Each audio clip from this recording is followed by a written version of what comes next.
Mes cheveux ne poussent plus. Mes cheveux ne poussent plus. Je mets les produits, je fais les soins. La longueur reste pareille, je ne vois pas d'amélioration. Si toi aussi tu te trouves dans cette phase, dans cette étape du parcours capillaire, je crois que cette vidéo va t'encourager, elle va te booster parce que je partage avec toi aujourd'hui les astuces qui m'ont aidé justement de sortir de cette phase. Tout le monde, j'espère que vous allez bien, je suis contente de vous retrouver sur ma chaîne. Donc aujourd'hui on va parler de cette période capillaire pendant laquelle les cheveux font du surplace. Franchement, on a l'impression qu'ils ne poussent plus. On a l'impression qu'on n'a pas de retour sur l'investissement fourni, que ce soit l'application des soins, l'entretien et tout ça. Donc, on a vraiment l'impression qu'il n'y a plus rien qui marche. Donc, dans cette vidéo, je vais partager avec vous les astuces qui m'ont permis de sortir de cette phase où je ne voyais plus d'évolution, où je ne voyais plus d'amélioration, malgré le fait que je prenais soin de mes cheveux. J'avais l'impression qu'ils ne poussent plus du tout.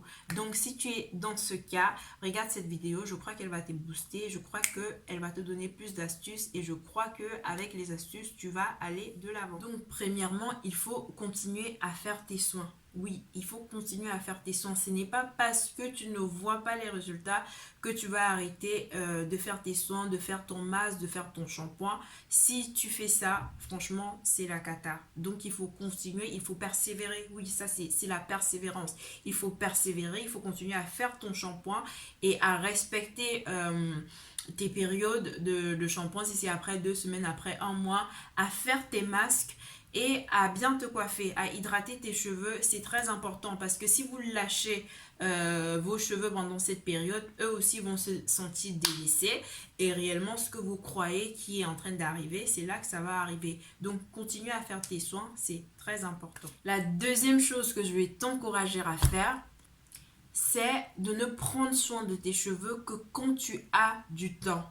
Donc si tu n'as pas de temps, si tu n'es pas de bonne humeur, si tu n'es pas motivé, ma copine, ne t'occupe pas de tes cheveux. Ça vaut pas la peine parce que tu vas leur faire plus de mal que de bien. Tu vas commencer peut-être dans une bonne ambiance, mais après, tu seras fatigué, surtout si tu as des cheveux assez volumineux comme les miens.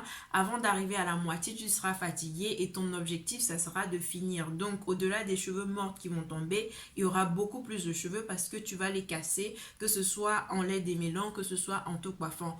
Donc, si tu dois t'occuper de tes cheveux, assure-toi que tu as du temps, que tu as tout un, enfin je sais pas, tu mets un bon film, tu écoutes de la musique, mais assure-toi d'être relax et d'avoir du temps pour bien prendre soin de tes cheveux. Une autre chose que tu peux faire, c'est simplement de changer de coiffure. C'est vrai que quand on connaît ses cheveux, on connaît quel type de coiffure faire parce que c'est ça que c'est dans ça qu'on se sent bien, c'est dans ça qu'on se sent en confiance. Mais parfois c'est bien de oser, c'est bien de changer par exemple des vanilles à faire des tresses au fil. Là ça te permet de voir tes cheveux dans une autre configuration et ça te permet de les apprécier un peu plus. C'est vrai que quand il y a le changement, parfois au début en général il y a un petit inconfort, mais avec le temps on s'habitue, surtout quand ce sont tes cheveux, tu es fier de les porter. Si aujourd'hui tu fais des tresses au fil et que c'est pas très rempli, c'est pas grave, tu assumes pour un début et prochainement aussi quand tu vas les faire, tu vas constater que non seulement tu les fais mieux, mais tu es beaucoup plus en confiance. Donc changez un peu de coiffure, essayez un peu de faire ce que vous n'avez pas encore fait et peut-être qui sait vous verrez ces résultats là que vous avez envie de voir mais que vous ne voyez pas encore. Donc au-delà de changer le style de coiffure, il faut aussi changer les raies avec lesquelles vous faites vos tresses, surtout celles qui s'hydratent très souvent les cheveux tous les soirs. Vous utilisez les mêmes raies, c'est vrai, c'est bien d'utiliser les mêmes raies, mais à un certain moment, si vous regardez bien, vous allez voir que là où c'est très souvent, c'est tout le temps fendu là, vos cheveux sont un peu comme si ça n'a pas la même longueur, c'est un peu têtu, c'est un peu plus dur à cet endroit là, plus que la normale en fait, c'est un peu plus sec, vous avez même parfois tendance que c'est comme si j'ai un début de calvitie en plein milieu de ma tête, c'est pas normal en fait, parfois vous pouvez utiliser les mêmes raies, je ne sais pas pendant 2 semaines, 3 semaines, mais les autres semaines, essayez de changer de raies, essayez de fendre et d'exposer d'autres parties de votre cuir chevelu. Comme ça va créer une homogénéisation. Parce que si vous exposez à chaque fois les mêmes parties, ces parties-là se sentent délaissées ces parties deviennent un peu plus particulières et du coup c'est ça aussi qui fait que vous n'observez pas rapidement cette évolution. Donc changez de règle, changez de coiffure, osez faire du nouveau et puis vous verrez. J'aimerais aussi te parler à toi qui te plains parce que tes cheveux ne poussent pas, justement parce qu'il y a une personne X qui a acheté un produit et qui t'a présenté le produit quelques temps après et qui t'a montré une photo de avant-après que ses cheveux avaient changé, que tu crois que automatiquement quand tu vas utiliser le produit après une semaine, tu auras les mêmes résultats. Mais non, c'est pas, ma soeur, calme-toi un peu. La croissance des cheveux crépus, ça prend du temps. Donc, quand tu utilises un produit, un nouveau produit, déjà, il faudra savoir si c'est le vrai produit. Et aussi, ce n'est pas parce qu'un produit marche avec une personne que forcément ça va marcher avec toi. Donc, il faut apprendre déjà à connaître ses cheveux. Mais là, c'est pas le débat. Mais partons du fait que le produit, c'est un bon produit, c'est un produit qui te convient. Mais je crois qu'en général, en moyenne, il faut attendre au moins 3 mois pour pouvoir voir le résultat d'un produit qu'on a appliqué de façon visible sur les cheveux. Donc, quand vous utilisez un produit, laissez le temps au produit de s'exprimer. Laissez-le faire son temps et de vous montrer de quoi il est capable. Parce qu'il y a le temps aussi que ta fibre capillaire va s'adapter au produit avant de commencer à ressortir les effets secondaires. Donc, tu ne peux pas appliquer un produit. Ce n'est pas le paracétamol que tu bois le matin, dans l'après-midi, tu te sens bien. Les cheveux, ça a besoin de beaucoup plus de temps. Donc, laissons le temps aux cheveux de nous montrer de quoi ils sont capables. Donc, une autre chose aussi à faire, c'est d'identifier clairement le processus pendant lequel vous avez beaucoup plus de casse. Donc, d'autres personnes, ça peut être quand vous êtes en train de défaire vos tresses, d'autres personnes, ça peut être quand vous êtes en train de vous coiffer, d'autres personnes, c'est quand vous êtes en train de démêler vos cheveux. Donc, quand tu as identifié le processus pendant lequel tu as le plus de casse, maintenant, tu peux essayer de trouver des solutions pour remédier à la situation. Je prends par exemple mon cas.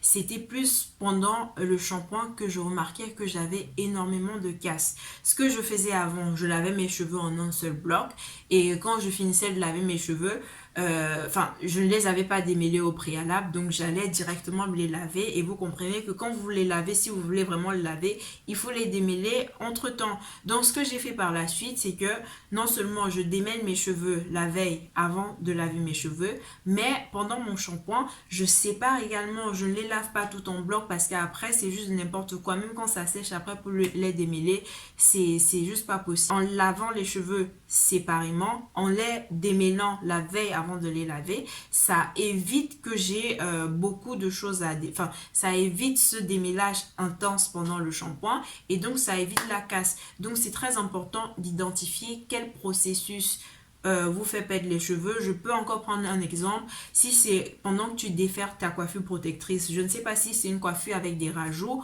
prends la peine d'hydrater tes cheveux. Applique de l'eau avant de démêler tes cheveux. Là, ça va permettre que tes vrais cheveux vont retrouver en fait leur élasticité, vont retrouver leur boucle et donc ça sera beaucoup plus élastique et ça va te permettre de les détacher facilement des faux cheveux.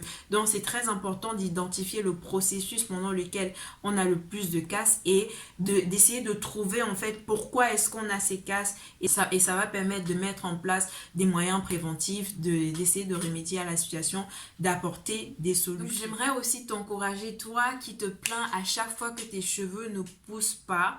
Pourtant, tout le temps, tu cours après les gens. Coiffez-moi, pardon, arrête, quelle 4 tresses, arrête.